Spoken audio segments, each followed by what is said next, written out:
Hola, buenos días de nuevo. Como les habrá saltado una pantallita, a partir de ahora esta sesión está siendo grabada.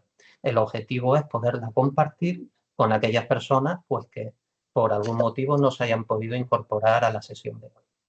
Como les decía, estamos por parte del Servicio Canario de Empleo, pues yo, el burro delante, mi compañera Beatriz y yo, que soy Daniel Bellón, y por parte de EURES Salzburgo, los colegas de la red de EURES que estarán aquí a final de mes entrevistando en persona o en algunos casos online a ustedes.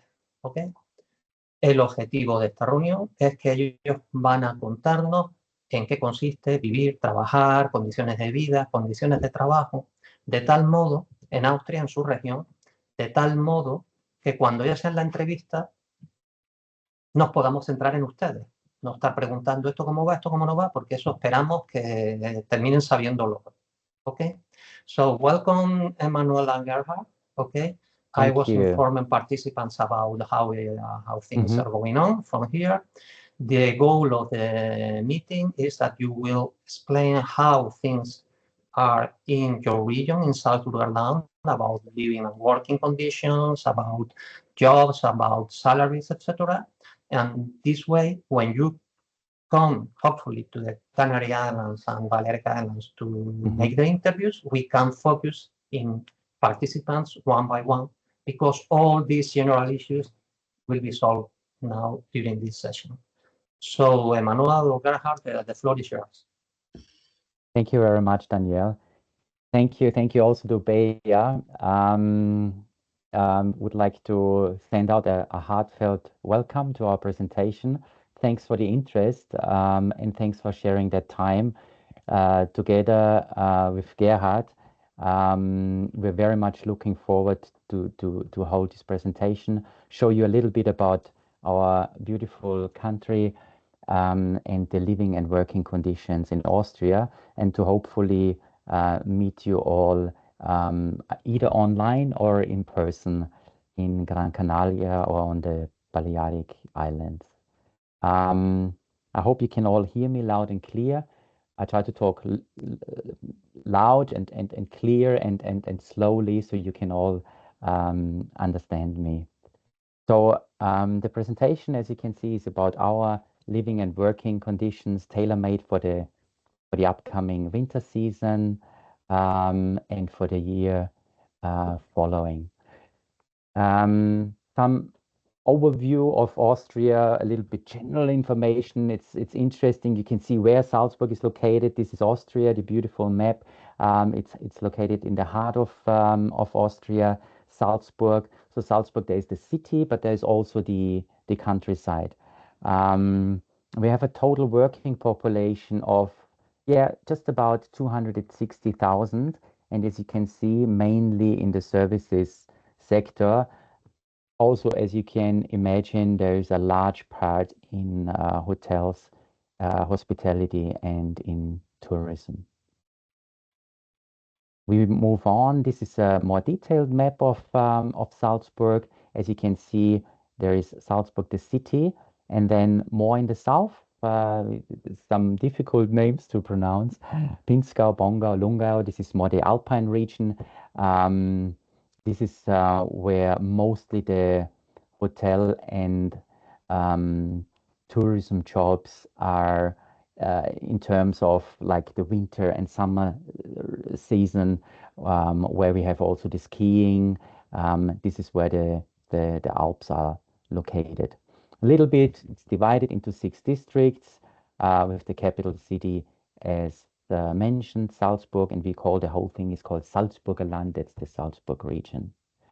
Some facts, the tourism labor market, about 1/5, that's 20% of the people they are working in the tourism industry.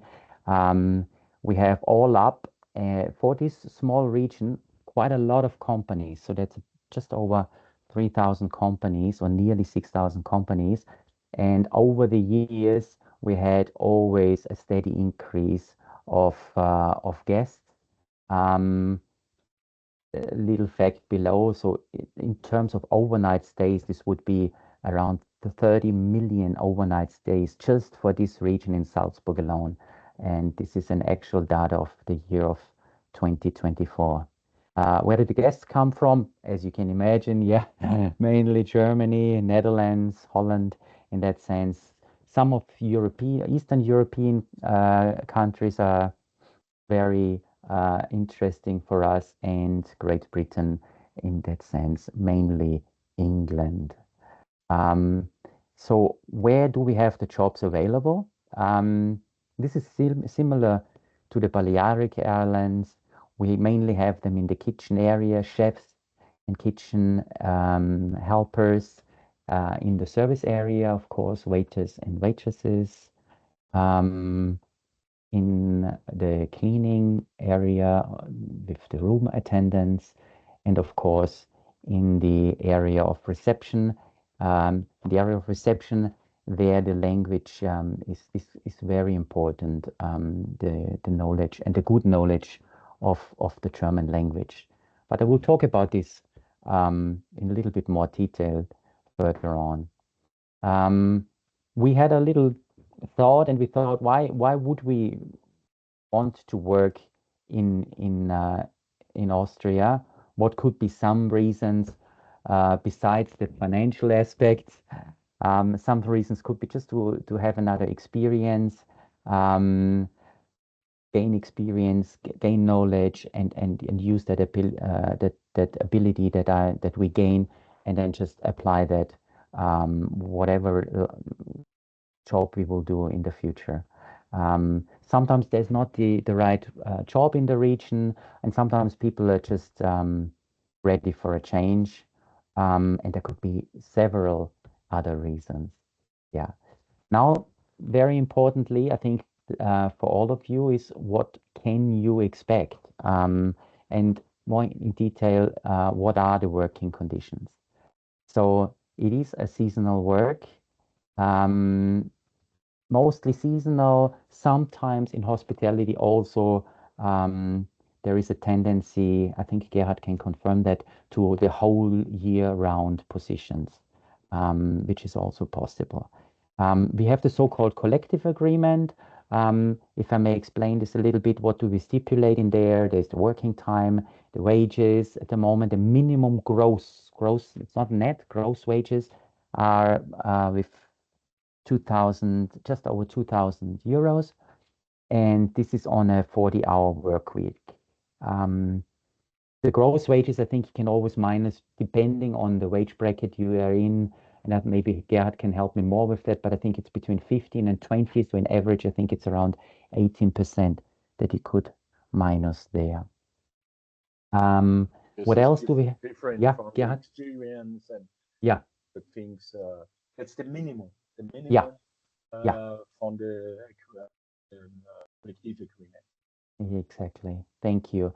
What else do we have in the collective agreement? We have the social security and the probational period. Also, this will be written in your collective agreement. It's usually 2 weeks. Sometimes can be 1 month, but I think I know it more with the 2 weeks. Yeah, this is all specified in the employment contract with your proper rights and conditions. What's the average working time? We base it on the 8 hours workday, 5 days a week. So that's 40 hours a week. In the season, we have to mention though, as you can imagine, it's very busy here. This is our high season. It's winter time. And sometimes even the workers, they're here to work. So they say we can work 6 days and up to 54 hours per week. We have an interesting breakdown. And here, please, these are numbers. They are salary ranges. They can be well above that. So we always say this is the actual salary. It really depends on what is your work experience, what are your qualifications. So these are just like, to give you an idea, what is the lowest possible, and to go up, of course, it's negotiable, and many employers are willing to pay above average. or above the minimum pay, let's say, that sense. It can be significantly higher. I'll leave it on for a moment. You can see the pay package for reception, for restaurant staff. It all depends on the, as mentioned, experience and the qualifications, the assistant staff in the restaurant, kitchen assistants, and the cleaning. If you do have any questions regarding that, we will have a question and answer session afterwards, after the presentation. And Gerhard and I, we're more than happy to answer your questions to the best possible, in the best possible way. So what are some more aspects? You can read it. I'll just put them all up here for you. Of course, I think wages are very important. It does depend, as mentioned, on the qualification, the experience. An important thing is the overtime, it will be paid. So either you will have a payment or you will get a bonus time, which means it will be deducted afterwards.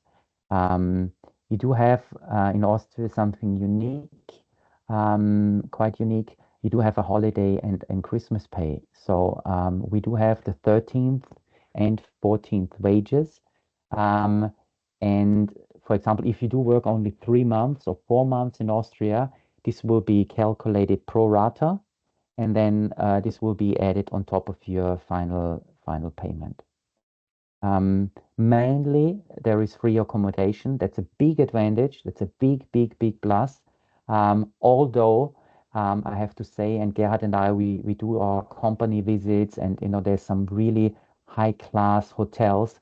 Sometimes they have really good and modern facilities. So sometimes they're charging a little amount.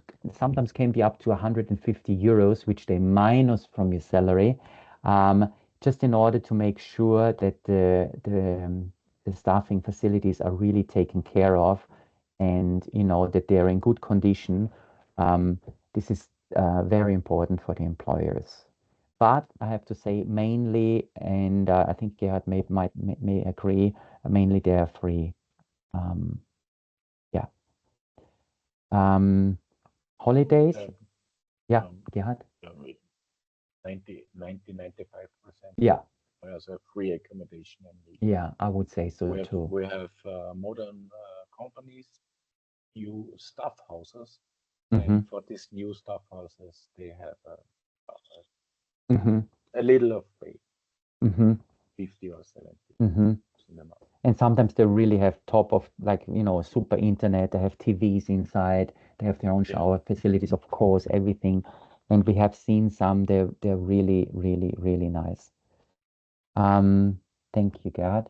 So we have holidays, 25 work days per year. This is 5 weeks. That will also, like I said before, it's calculated pro rata. So if you work for 3-4 months, that would be added on top.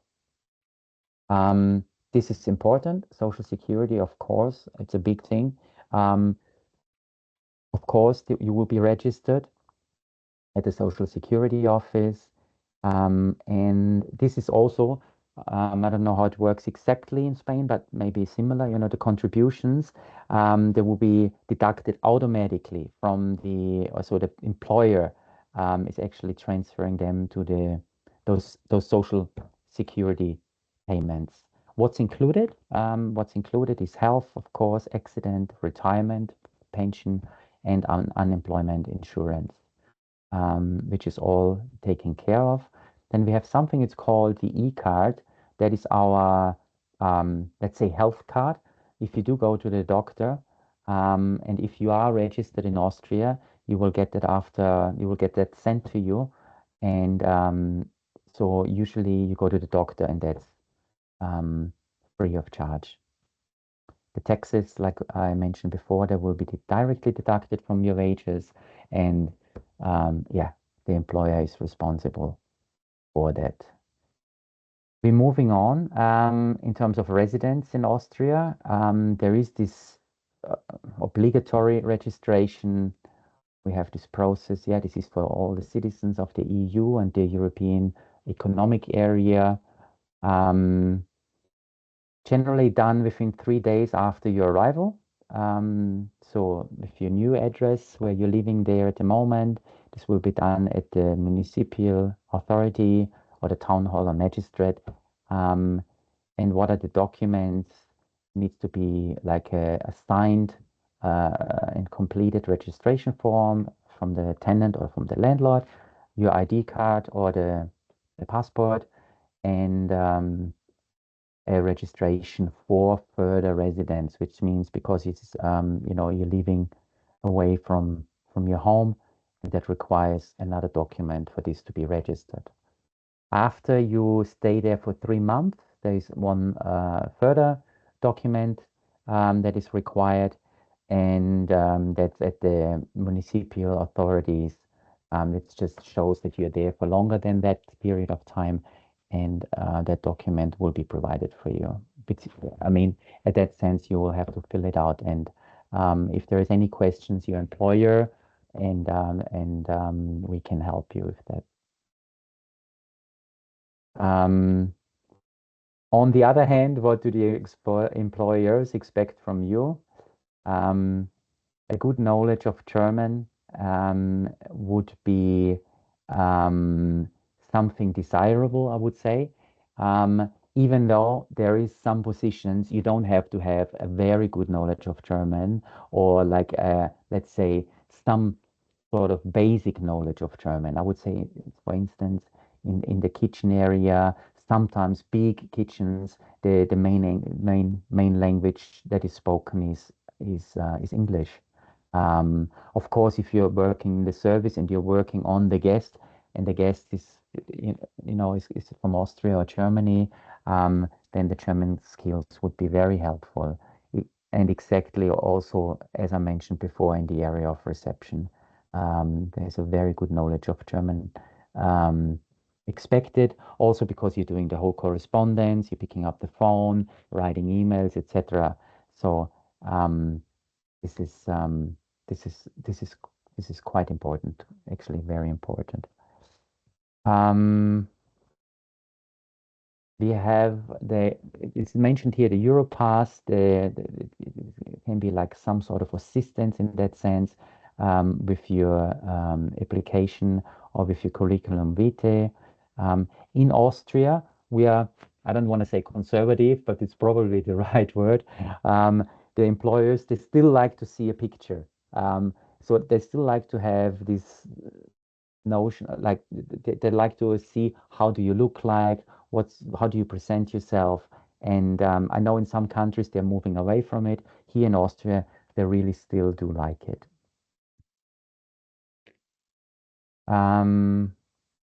We've given you a lot of information now. Now we go a little bit more relaxed, and we show you some impressions of what does actually Salzburg look like. Maybe you have seen some pics online already.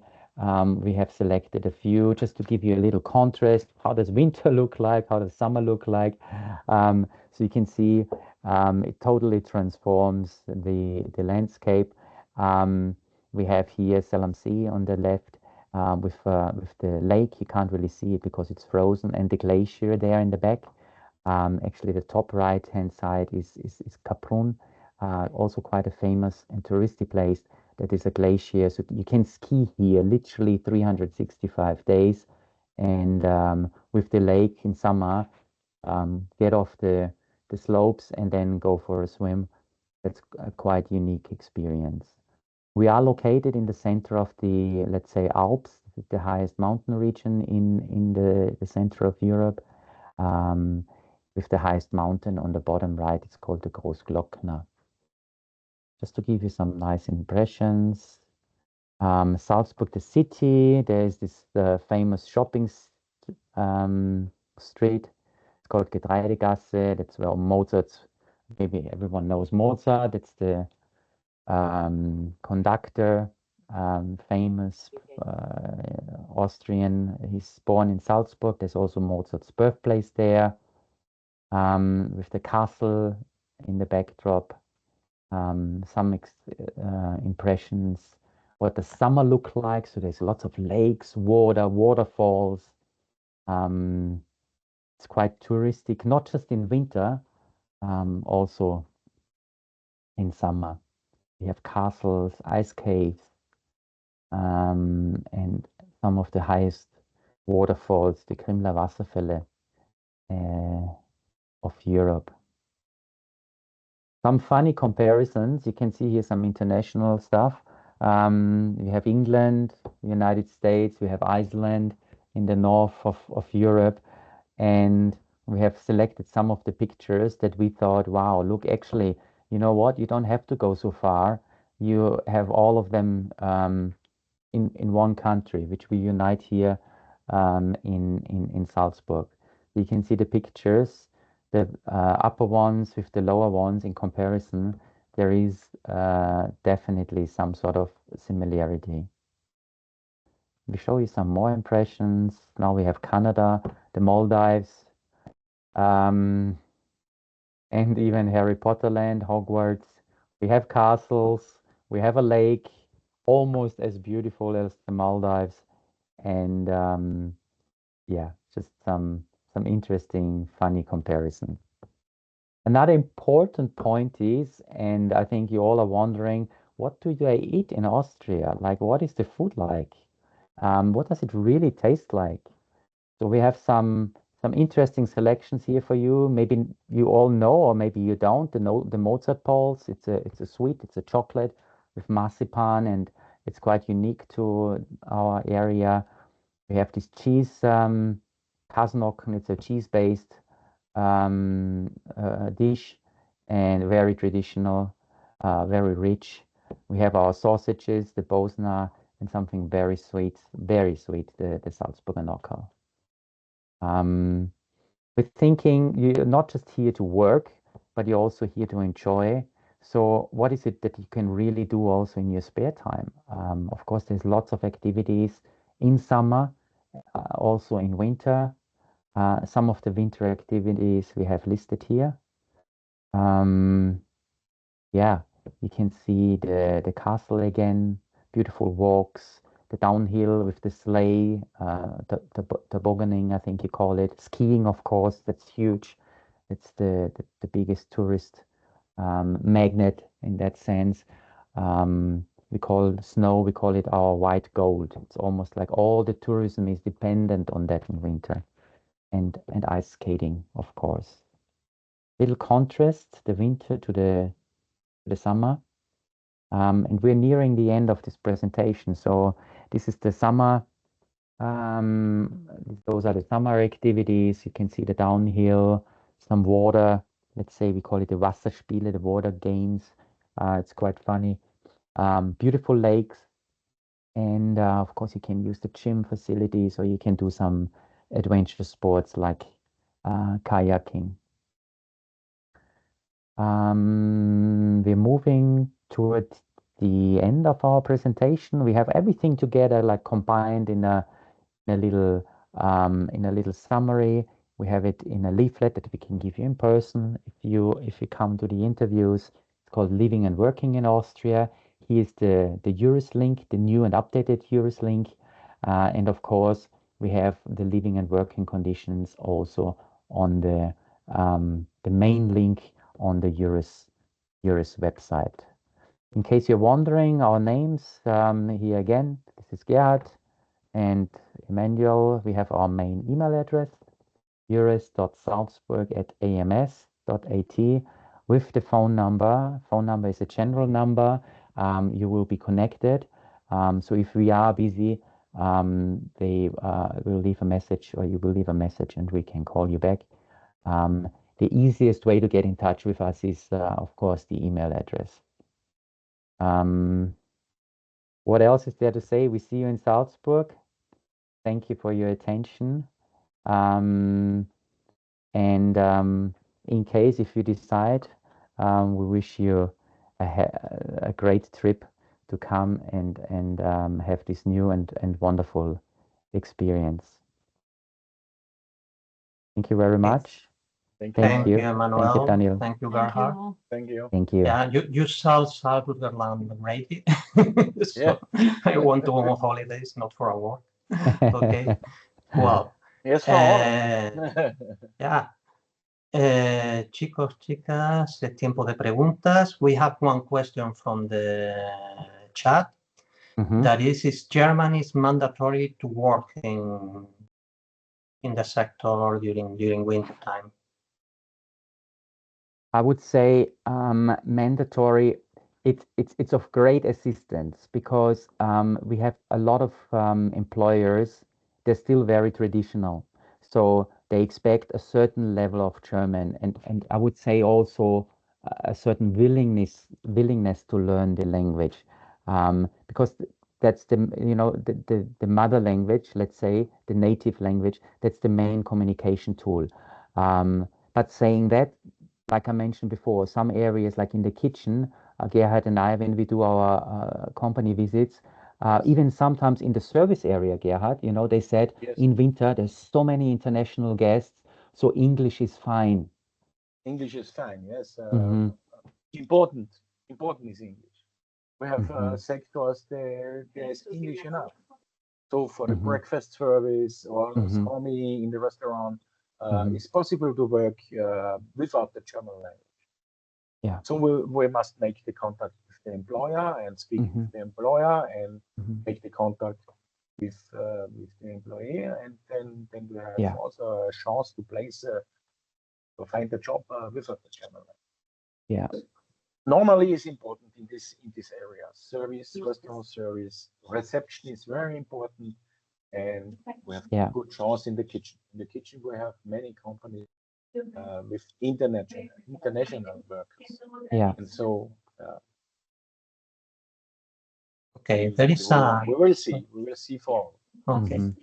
Just to say one thing, normally when they come to Spain, Gerhard and Emmanuel came with a box, virtual box like this, full of vacancies. So there are different kind of opportunities, different kind of work. So it's question to talk with them, and they will try to fit you in a nice job. Okay, according to your standards. Yeah. Okay. Yeah. We have another question. Yeah, Maria had a question, but Enedina had a question with the hand raised. So sorry, Maria, let's start with Enedina, and we follow you later. Okay. Enedina, el micro. Busca lo que tiene que estar por ahí. Is the mic not working? A ver. Wait a second. Enedina. Can't hear you. She's gonna write it, I think, Danielle. She was just Enedina, I'll try to open the microphone here. But I cannot. Enedina, tienes que darle a algún botón donde aparece el micro. Ok. Mientras lo encuentras, hay una pregunta de María. María nos da las gracias. María, thank us for the meeting. Gracias a ustedes por participar. And I just have one question. Could you please explain how the working hours are regulated in the seasonal contract? Are the hours beyond 40 up to 54 per week paid as overtime with supplement, or are they already included in the base salary according to the collective agreement? Yes, it's clear, or it's different. Normally we have 40 hours in the week, 5 days in the week. In the high season, we have many companies, they work 6 days in the week. Normally between 48 hours. That's normally in the high season. And all the hours over the 40 hours in the week, they are extra paid. Yeah. So the base wage is the 40 hours, as Gerhard said, as in the presentation. All the hours that are done above, so 40 plus, let's say 48, or sometimes up to 54 hours, because sometimes people work 6 days per week, with a maximum of 9 hours. In that sense, they will be paid accordingly, the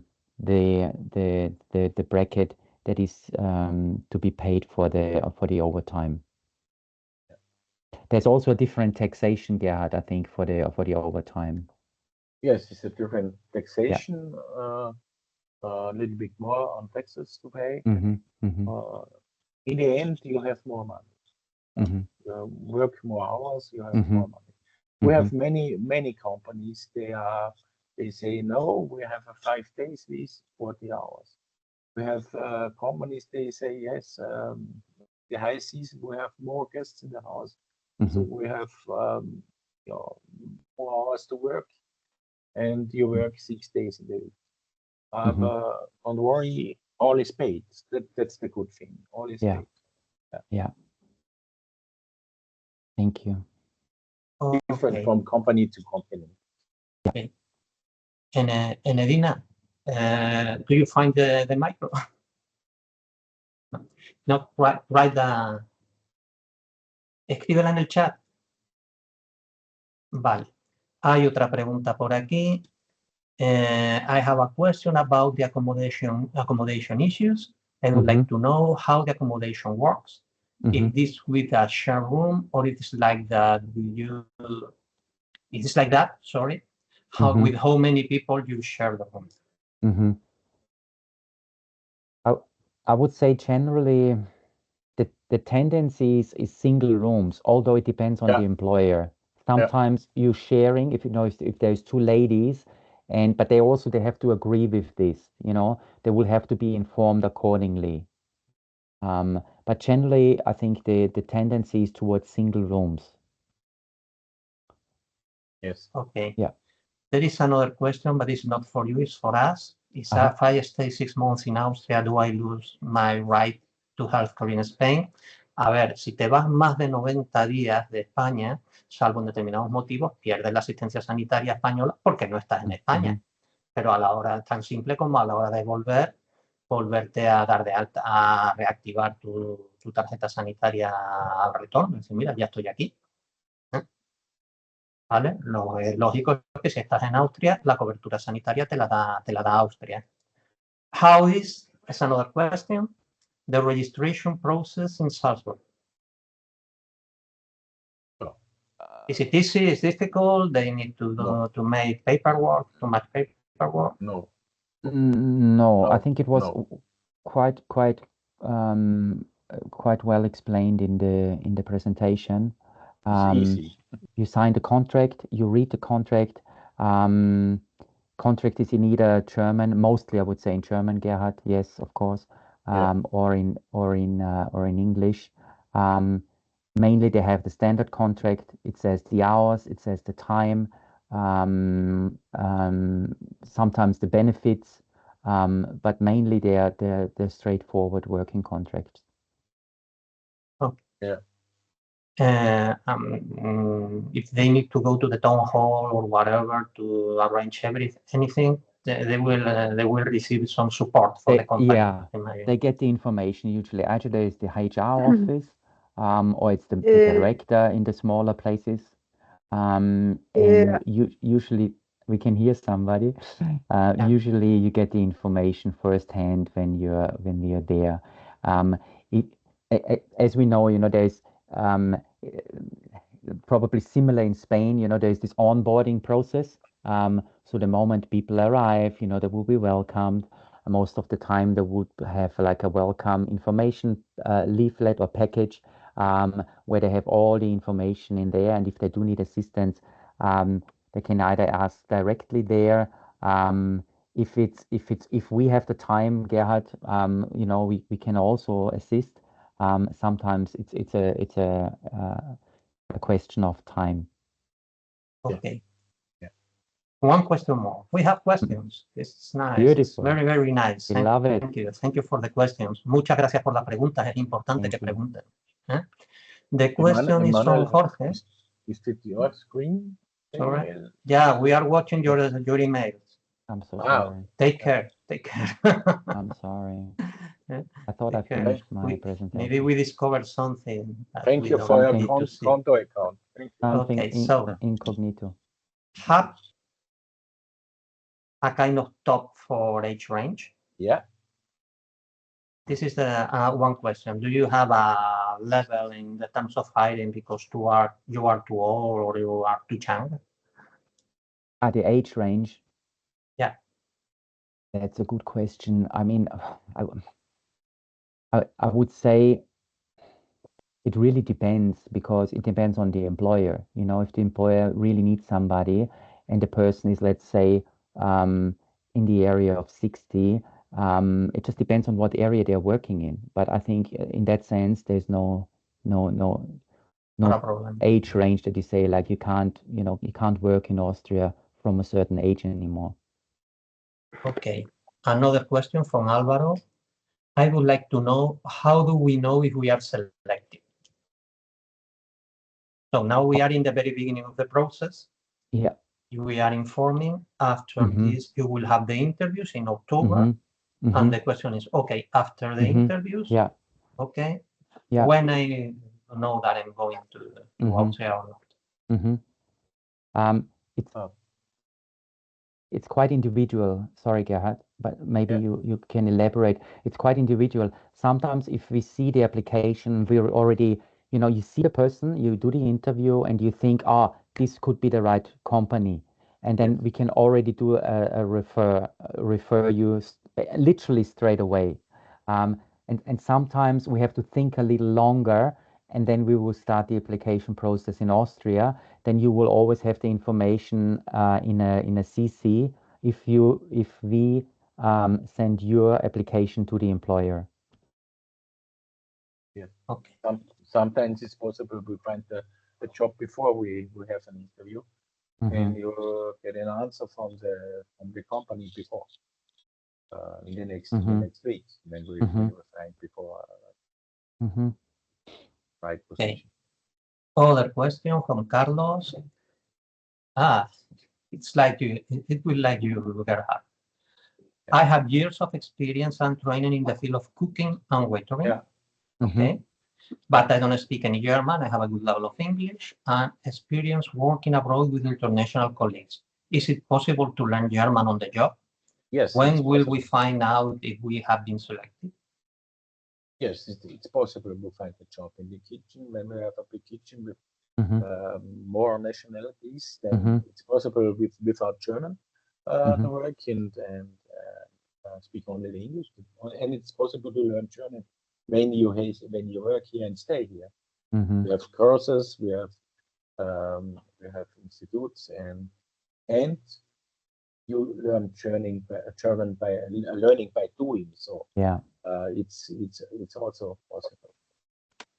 It depends on the willingness, if I can add here. It depends on everyone's willingness as well, to learn the language. And like Gerhard says, you learn on the job. So of course, there's nothing better than you study and at the same time you're speaking German with your colleagues. So the progress is much faster. Yeah. Okay. And the last question I have until now is from Thomas, and Thomas asks us, if we are selected for working in there, when is expected for us to start with a job? Yeah, it's a very good question, Thomas. Well, I would say the winter season starts sometimes as soon as, I would say, beginning of December. Some open closer to Christmas. But with the selection now taking place and everything and all the paperwork and everything, in case that you have to do beforehand, you will know well before. So I would say any time between, let's say, beginning of December to mid, maximum the last week before Christmas. A lot of it here depends also on the snow. Yeah, sometimes the companies, the hotels are just waiting to open. And the bookings are increasing the more it snows. So it really depends on the place, but beginning to mid of December. Todo depende mucho de si nieva y cuánto nieva y desde cuándo nieva. O sea, la nieve es importante en este asunto. ¿Alguna pregunta más, chicos, chicas? One question more, else? Nothing else? Okay. pues seguramente se les ocurrirán las preguntas cuando estén haciendo de comer o fregando los platos. Eso nos pasa a todos.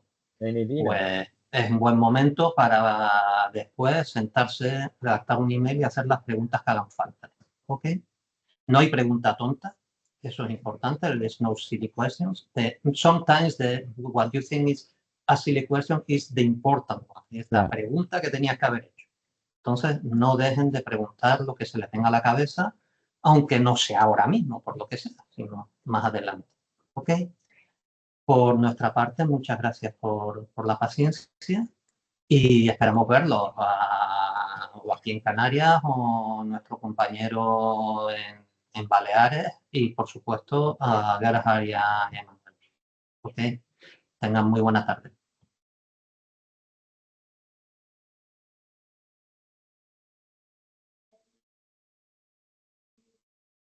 Thank you very much. Thank you.